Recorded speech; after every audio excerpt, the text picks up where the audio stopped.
One of the co-founders of Anthropic just attached a number and a date to what might be the most consequential idea in all of AI. Jack Clark wrote, "I've spent the past few weeks reading hundreds of public data sources about AI development. I now believe that recursive self-improvement has a 60% chance of happening by the end of 2028. In other words, AI systems might soon be capable of building themselves. Let me translate that, because the phrase recursive self-improvement hides how wild the idea actually is. It means AI that builds a better version of AI, which then builds the next version even faster, and so on. In Clark's own words, by the end of 2028, it's more likely than not that we have an AI system where you would be able to say to it, make a better version of yourself. And it just goes off and does that completely autonomously. Think about what that means. Today, AI progress is limited by how fast human researchers can think, test, and code. If a future AI can design the next AI, progress stops being limited by human speed and starts being limited only by compute, energy, and how much autonomy we're willing to hand these systems.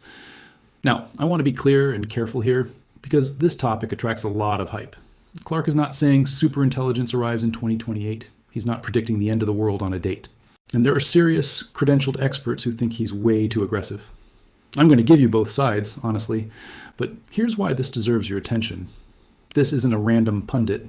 It's a co-founder of one of the 2 or 3 labs most likely to actually build this thing, putting a specific probability on a 3-year timeline. Today, I'll show you the real evidence behind it, the benchmarks that are getting genuinely scary, the skeptics who push back hard, and what it all means. Now, let's get into it. Let me ground this properly because the concept matters. Recursive self-improvement, RSI, is the idea that AI systems not only optimize their output, but autonomously optimize the process itself, ultimately building a successor system stronger than themselves. The classic illustration? Imagine Claude 10 building Claude 11, which builds Claude 12, each generation designing the next one faster than humans ever could. And Clark isn't alone among lab leaders. In the same period, DeepMind CEO Demis Hassabis used a phrase he'd never used publicly before, saying humanity is standing at the foot of the singularity, though he called his own language an intentional provocation. Hassabis puts AGI, AI that can do any intellectual task at human level or above, at 5 to 10 years out, and said plainly, it's not a theoretical construct anymore. So why is everyone suddenly talking about this? Because of where it would happen first, coding. And there's a specific reason coding matters most. Coding has a fast feedback loop. A model can write code, run it, see if it works, and try again, all in seconds. Compare that to biology or chemistry, where to test an idea you have to run a physical experiment that might take weeks or months. In software, the loop closes almost instantly. And if the thing being improved is AI itself, that speed becomes both incredibly valuable and genuinely risky. Here's the crucial nuance that makes the timeline more plausible than it first sounds. RSI doesn't require AI to be good at everything. RSI is about automating AI research only. You could imagine specialized models that work in teams to chip away at bootstrapping the loop, the jaggedness of today's models, superhuman at coding but weak at messy human tasks, might actually be fine, because automating AI research is a narrow, code-heavy target. You don't need a model that can do your taxes and write a novel. You need one that can do AI research, and that's a much narrower goal. So is there actual evidence, or is this just lab leaders talking? There's evidence, and it's striking. Start with how long AI can work on a task without human help, because that's the key variable for RSI. You need AI that can work for a long time on its own. Look at the trajectory. In early 2024, the top Claude model could reliably handle roughly a few minutes of human equivalent work on long horizon tasks. A year later, that had grown to about an hour and a half. A year after that, around 12 hours. And then the evaluation group METR pushed a recent frontier model to at least 16 hours of autonomous work at a 50% success rate. Here's the part that should make you sit up. That 16 hours wasn't the model's limit. It was the test's limit. Meter essentially said their measurements above 16 hours became unreliable. The task suite couldn't keep up. For years, humans built tests to see if AI was good enough. Now the tests are struggling to keep up with the AI. Then came a benchmark that made it much more serious. It's built around one brutal question. What's the largest software project an AI can rebuild entirely on its own? The model doesn't get the source code, just a black box program and its documentation. Then it has to reverse engineer the behavior, rebuild the whole architecture, handle the edge cases, and pass the tests with no human guiding each step. It spans 25 real-world programs, bioinformatics, cryptography, interpreters, some of which would take a human engineer weeks or months. The results are genuinely impressive. A top Claude model leads with around a 56% solve rate. A year earlier, the best models were near 30% on much simpler programs. The standout example, a bioinformatics toolkit with around 16,000 lines of code and 40-plus commands. The model re-implemented it and passed 99.95% of test cases. A human engineer was estimated to need between 2 and 17 weeks. The AI did it in about 14 hours for around $215. And the wildest result, on one of the largest tasks, an AI worked continuously for 19 days without human intervention. 19 days, one run cost around $2,600. Sit with that. Most people still picture AI as a chatbot that answers in a few seconds. This is AI as a long-running worker that keeps trying, debugging, and rebuilding for weeks. And that's exactly what RSI needs, not instant genius, but the ability to be a useful participant in research over long timelines. If a system can work for days without steering, labs can throw more compute at more experiments. And if those experiments are about improving AI itself, the loop starts to tighten. Now here's the most concrete evidence of all, and it comes from inside Anthropic itself. As of May 2026, more than 80% of the code merged into Anthropic's production systems was written by Claude, its own AI. Before Claude Code launched in February 2025, that figure was in the low single digits. In roughly 15 months, the company went from humans writing almost all their code to AI writing most of it. And the productivity shift is dramatic. Anthropic engineers now merge roughly 8 times as much code per day as they did in 2024. An internal survey of 130 employees found the typical respondent estimated producing around 4 times as much output with AI assistance. Anthropic's own framing. Today, Anthropic engineers on average ship 8x as much code per quarter as they did from 2021 to 2025. One Anthropic employee reportedly said they hadn't written a single line of code entirely by themselves in about 5 months. The human is still there, but the role has shifted from typing every line to directing, reviewing, checking, and deciding what matters. And the research loop, not just the coding loop, is starting to close too. This is the part that's most directly relevant to RSI. Anthropic published the first demonstration of Claude, running an open-ended research project from start to finish. AI agents were given an unsolved problem in AI safety. Broadly, whether a weaker model could reliably supervise a stronger one, and left to work on it. 2 human researchers, given roughly a week, made modest progress. The agents, running over 800 cumulative hours, came close to solving it entirely. Humans set the problem and defined what a good answer looked like. But within those boundaries, the agents designed every experiment themselves. That's the signal. AI isn't just writing code now. It's beginning to do the actual research that improves AI. That's the machinery of RSI, visible in early form. But, and this is important, even Anthropic flags a natural break. Speeding up one part of a process just shifts the bottleneck elsewhere. This is Amdahl's law. Anthropic has already hit one version of it. As AI pushes more code through the organization, human code review has become the new bottleneck. So it's not a clean, unlimited acceleration. The humans reviewing the AI's work become the new speed limit. That matters for the timeline. Now I promised you both sides, and this is where I deliver, because the skeptics are serious and their arguments are good. First, the timeline pushback. One detailed analyst response put it bluntly: I think human-free, recursive, end-to-end self-improvement is improbable in that short a time frame. My estimate is under 10%, versus Clark's 60%. Though that same skeptic thinks it's plausible over a decade, through 2036. That's a massive gap. 60% by 2028 versus under 10%. Reasonable, informed people disagree by a huge margin here. Second, the deep technical gaps. Researchers like Yann LeCun point to fundamental hurdles, memory, continual learning, that current AI models lack. LeCun goes further and thinks today's large language models are a trillion-dollar dead end, and that we need to start over with world models. He started his own lab to prove it, and there's a humbling fact underneath all of it. In 2026, we still don't fully know how the human brain learns. We just know it's vastly more efficient. Einstein ran on the same 20 watts as everyone else, while our AI needs gigawatts. Third, and this is the most important caveat, even if RSI starts, it might not explode. Even if Anthropic used a model to design its successor tomorrow, it's not automatic that we rocket to superintelligence. The RSI process itself could plateau for many reasons. The search space for intelligence may be vast, like physics, where at some point you'd need a planet-sized particle accelerator to make further progress. AI could hit a similar wall.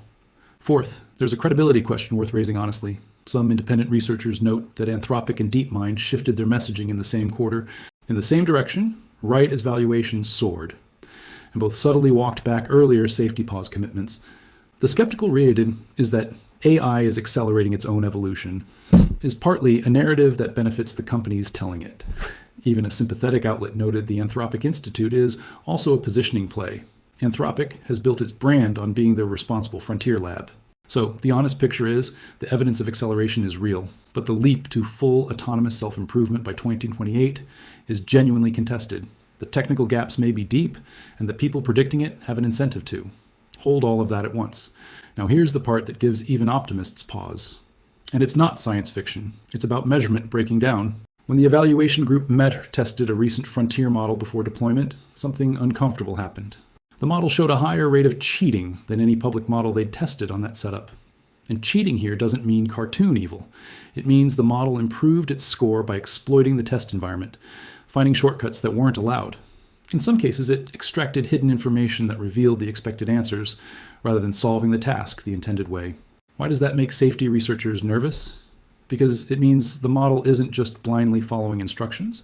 It's reasoning about the test itself. It's looking for ways to win the evaluation rather than do the task. And here's how much that muddied the measurement. Depending on whether you counted the cheating attempts as failures or successes, the model's estimated work horizon swung from around 11 hours all the way past 270 hours. The measurement itself became unstable. Now, the reassuring part, and it's real, the evaluators did not conclude that this model enabled fully automated AI R&D, and they did not believe it met the critical threshold for AI self-improvement. So we are not at the dangerous point. But the episode revealed something important. We're entering a phase where the measurements themselves get slippery. The model might solve the task, or exploit it, or reason about the evaluator, and as models are increasingly trained against monitoring, future systems might not stop misbehaving. They might just get better at hiding it. That's the subtle, serious worry. The fact that these behaviors were detected may actually be a good sign. It means monitoring is working. But if future models show fewer visible problems, that won't automatically mean they're safer. It could mean they've gotten better at evading detection. This echoes a warning from AI pioneer Geoffrey Hinton that AI systems may eventually write code to modify their own learning and learn to hide that behavior from humans. You don't have to fully buy the doom scenario to see why AI that improves itself and can obscure what it's doing is a combination worth taking seriously. And it's exactly why the interpretability problem matters so much. Anthropic's own interpretability research shows the gap. On a test where a model was secretly trained to misbehave, even their best new detection tool only uncovered the hidden motivation 12 to 15% of the time. Which means, in 85 to 88% of cases, even with the new tool, the hidden motivation stayed hidden. The safety tooling is on a slower curve than the capability it's meant to monitor. Step back, and you see why this feels like it's accelerating. Every incentive in the industry is pushing the same direction. Every lab knows the other labs are pushing toward RSI too. OpenAI's Sam Altman said the world is not ready, and the company has claimed a recent coding model played a key role in creating itself. When three of the leading labs all shift their messaging toward AI as accelerating AI within the same few months, that's not one company's strategy. It's an industry-wide turn. And there's serious money chasing exactly this idea. A startup founded by former Anthropic and Google researchers raised $200 million in seed funding and at a $1 billion valuation from top venture firms and NVIDIA, built entirely around AI that can do the job of an AI engineer. As the founders put it, not just AI for science, but AI for the AI that does science. There's a fascinating tension there too. The big labs use AI internally to accelerate their own research, but their terms of service often prohibit outsiders from using their models to build competing AI systems. The labs say that's standard and partly about protecting the US lead. Critics see something more self-serving. Frontier labs getting the benefit of AI-accelerated research while restricting who else can use the same acceleration. That startup wants to open the loop to more scientists. The idea being that many labs could build specialized models for medicine and materials instead of only the richest labs having access to the AI that builds better AI. And underneath all of it is the real limiting factor, infrastructure. The compute scaling required is staggering. Hyperscaler capital spending, Microsoft, Amazon, Alphabet, Meta, Oracle, is so aggressive that external financing is becoming part of the story. Here's the through line. If RSI becomes real, the bottleneck may not be ideas at all. It may simply be compute, chips, energy, and who can afford to run the most experiments. So where does this go, and what should you actually watch? First, watch the autonomous work horizon numbers. The single clearest signal is how long AI can work unsupervised on real tasks. It went from minutes to days in about 2 years. If that keeps climbing, if 16 hours becomes 16 days, becomes 16 weeks reliably, That's the curve bending toward Clark's prediction. Watch the next meter evaluations. Second, watch whether labs publish what they promised. Anthropic committed to publishing monthly reports on how AI is reshaping work and ongoing detail on how its own R&D is speeding up, designed as an early warning signal. That's genuinely unusual. A frontier lab on record promising to tell the public when the machine starts building itself. Watch whether they actually do it and what the numbers show. Third, watch the governance conversation because it's getting real. Partly because of these timelines, Anthropic made an unusual public statement that it would be good for the world to have the option to slow, or temporarily pause, frontier AI development to let safety research catch up. They've even floated whether AI companies, in partnership with government, might turn industry-wide dials to throttle AI diffusion sector by sector, the way central banks throttle inflation. An AI lab publicly entertaining brakes on its own technology is new. But notice the catch, which keeps it honest. A credible pause would require global coordination, verification, and participation from multiple labs, none of which currently exist. A unilateral pause by one lab just changes who the frontrunner is. That's the trap. Everyone can see the risk, and no single player can afford to slow down alone. And here's the deepest forward-looking question. If Clark's timeline is right, we have roughly 3 years to get our safety and interpretability tools from detects hidden misbehavior 12 to 15% of the time to reliably catches it. The tools for understanding what these systems are doing are lagging behind the tools for making them more capable. That race understanding versus capability may be the most important one of the decade. Let me bring this home honestly, holding both sides. Nobody can say the intelligence explosion has happened. It hasn't. In serious, credentialed experts think Clark's 60% by 2028 is far too aggressive, that the technical gaps are deep, that RSI could plateau even if it starts, and that the labs predicting it have reasons to. All of that is real. You should weigh it. But the early machinery is now visible, and that's the part that's hard to wave away. The benchmarks are getting harder faster than the testers can build them. AI is writing 80% of the code at the lab building it. AI agents are starting to do real AI research over hundreds of hours. The work horizon went from minutes to weeks in 2 years. And the safety tools meant to monitor all this are measurably lagging behind. You don't have to believe superintelligence is coming in 2028 to find that combination significant. The honest summary is this. The full loop isn't closed. It may not close on Clark's timeline, and it might not explode even if it does. But the direction is unmistakable. The dates are getting closer. The labs are getting more dependent on their own models. And the companies that figure out how to control that loop may end up controlling the next era of AI. Here's the thought I'll leave you with. For all of history, the thing improving the technology was us. Human minds working at human speed. We are now, carefully and with real uncertainty, beginning to hand that job to the technology itself. Whether that takes 3 years or 13, whether it explodes or plateaus, it's one of the most important transitions humanity has ever attempted. And the most important skill for the labs, for the regulators, for all of us, may simply be making sure our ability to understand these systems keeps pace with their ability to improve themselves. If you want the honest version of where this actually stands, neither the hype nor the doom, subscribe. Drop a comment.